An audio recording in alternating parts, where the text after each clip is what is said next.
tentang alasan hidup bagi kita yang beragama Ibrahim, agama Ibrahimiyah, Nasrani, Yahudi dan Islam. Itu adalah kelompok agama Ibrahim atau Abraham. Di Al-Quran juga ada Ibrahim, ada Abraham. Itu penulisannya ada dua tulisan versi berbeda. Di surat Al-Baqarah itu Abraham, tapi di surat yang lain Ibrahim ada ianya. Itu catatan saja. Tetapi saya kira orangnya sama, hanya penulisan yang berbeda. Itu masing-masing dalam kitab sucinya sama. Dalam cerita tentang safar takwin atau kejadian alam semesta, itu kan cerita Adam, iblis, malaikat itu sama, mirip-mirip, semuanya hampir sama. Memang dari sumber yang sama ya. Di situ secara filosofis itu sebetulnya menguraikan tentang alasan mengapa kita hidup di dunia ini. Ya kan? Ya, pertama adalah bahwa manusia diciptakan oleh Tuhan. Dengan sengaja juga Tuhan menciptakan iblis dan Tuhan juga menciptakan malaikat. Jadi artinya iblis sebagai menampilkan kekuatan negatif dan malaikat menampilkan merepresentasikan kekuatan positif. Dibenturkan dalam Adam, maka secara fisika partikelnya ketika positif dan negatif dibenturkan, keduanya saling menghancurkan. Tetapi berakibat munculnya satu energi.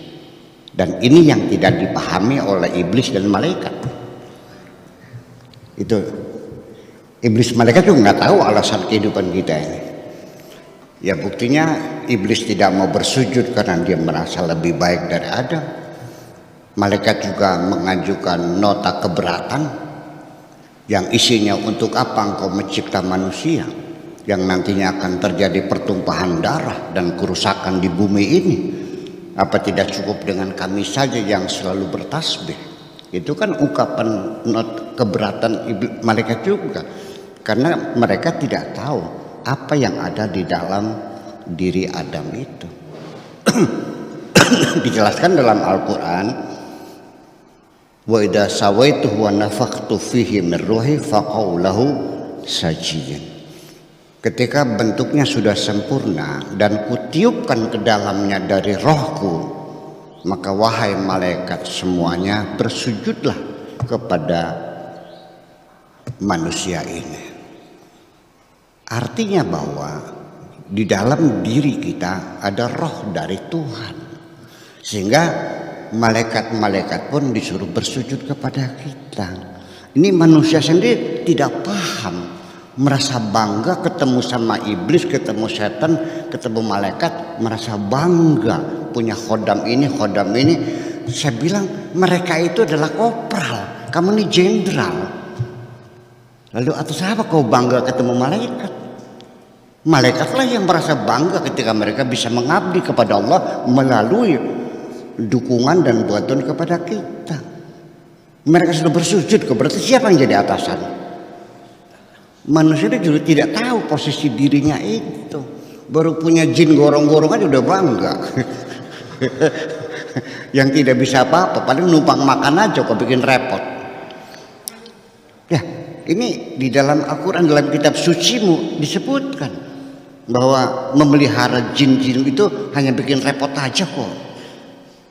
Innahu kana nafarun minal insi ya'uduna birijalin minal jinni fazaduhum rahaqa. Udah apa tuh?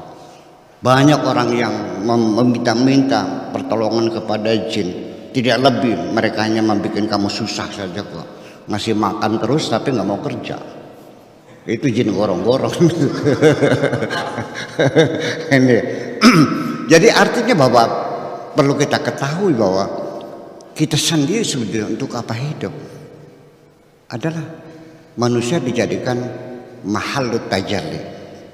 Nah, istilah mahalut tajalli ini biarkan sajalah dalam bentuk bahasa Arabnya sebagai terminologi baku untuk tasawuf. Ketika kita terjemahkan bisa menjadi keliru. Tapi hari ini ingin saya terjemahkan, tapi ini tidak tepat sebenarnya. Tempat tampilan.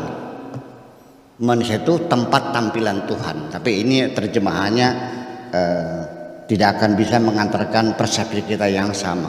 Mahalut tajalli. Udah tulis saja mahalut tajalli, tempat tampilan Tuhan. Nah, sehingga akibatnya ketika kita mendeskripsikan Tuhan dengan sifat-sifat mendengar, melihat, berbicara, berkehendak, itu sebetulnya sifat-sifat kita, bukan sifat-sifat Tuhan. Itu hanya metafora saja untuk memberikan pemahaman supaya orang itu paham tentang Tuhan.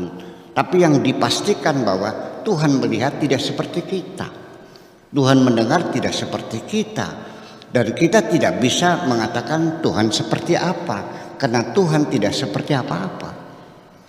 Jadi artinya nanti orang yang percaya Tuhan dan orang yang tidak percaya Tuhan 50-50. Yang percaya juga tidak bisa membuktikan Tuhan secara fisikly. Yang tidak percaya juga tidak punya dalil untuk mengatakan Tuhan tidak ada. Tergantung kepada keyakinan kita semuanya.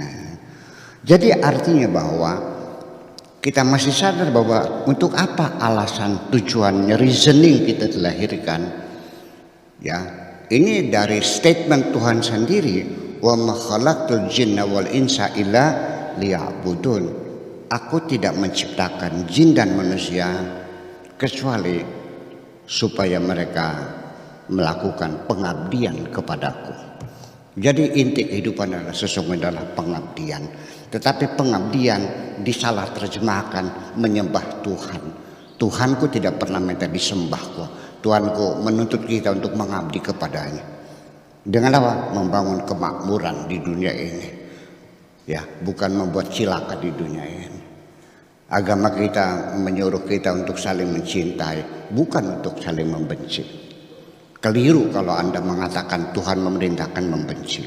Atas dasar apa Tuhan membenci? Tuhan mencintai semuanya. Terima kasih. Luar biasa. Ya Rasulullah, ya Nabi, laka syafa'ah, wa hadha matlabi ya Nabi, ya Rasulullah, ya